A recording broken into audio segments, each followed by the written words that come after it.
This all happened a couple of years ago, so I apologize if some of the details are a bit off. I mean, I feel like I remember it clearly, but sometimes things are so weird that you start to doubt yourself. Still, I suppose weird is kind of what you guys do, right? So I'm studying at the University of Edinburgh, biochemistry specifically, and I was in my second year at the time this happened.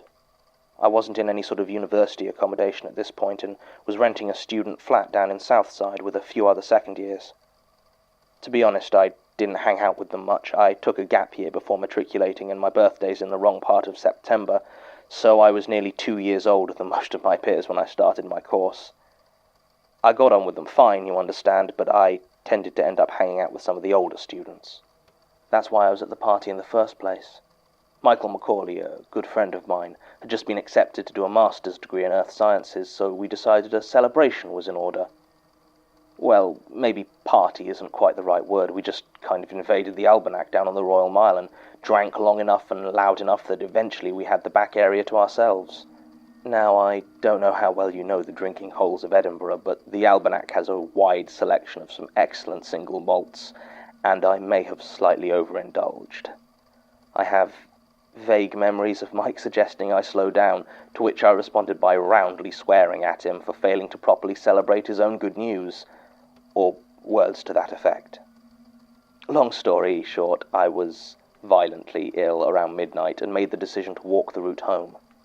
It wasn't far to my flat, maybe half an hour if I'd been sober, and the night was cool enough that I remember having a hope that the chill would perk me up some.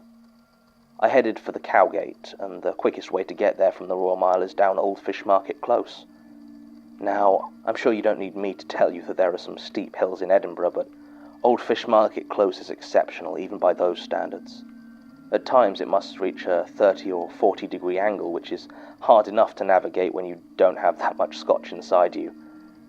As I have mentioned, I had quite a lot, so it probably wasn't that surprising when I took a rather nasty tumble about halfway down the street. In retrospect, the fall wasn't that bad compared to what it could have been, but at the time it really shook me up and left me with some nasty bruises. I picked myself up as best I could, checked I hadn't seriously injured myself, no broken bones or anything, and decided to roll a cigarette to calm myself. That was when I heard it. "Can I have a cigarette?" I was startled out of my thoughts by the words, as I thought I had been alone. Quickly trying to compose myself and looking around, I noticed a small alleyway on the opposite side of the street. It was very narrow and completely unlit, with a short staircase leading up. I could see a light fixture a little way up the wall at its entrance, but it either wasn't working or wasn't turned on, meaning that beyond a few steps the alley was shrouded in total darkness. Stood there, a couple of stairs from the street, was a figure. It was hard to tell much about them as they were mostly in the shadows, though if I'd had to guess I would have said the voice sounded male.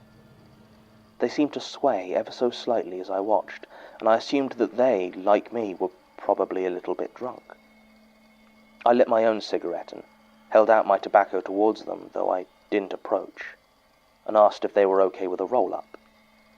The figure didn't move, except to continue that gentle swaying.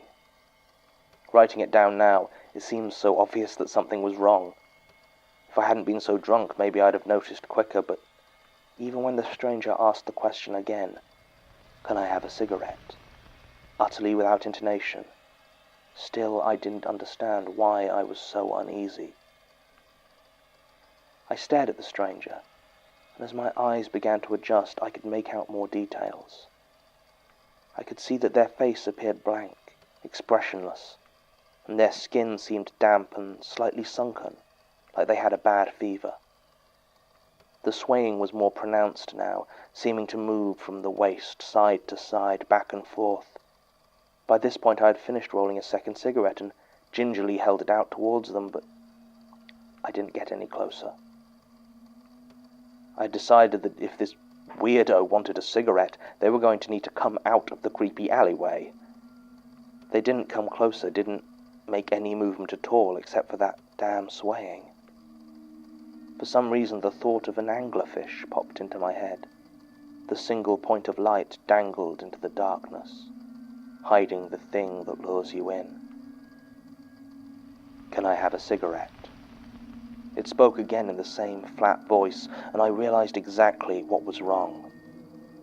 Its mouth was closed, had been the whole time. Whatever was repeating that question, it wasn't the figure in the alleyway. I looked at their feet and saw that they weren't quite touching the ground. The stranger's form was being lifted ever so slightly and moved gently from side to side.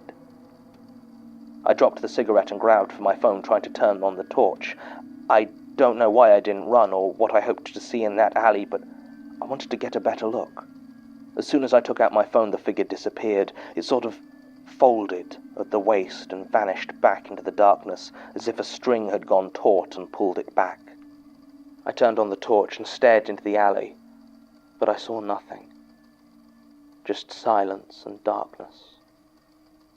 I staggered back up to the Royal Mile, which still had lights and people, and found a taxi to take me home.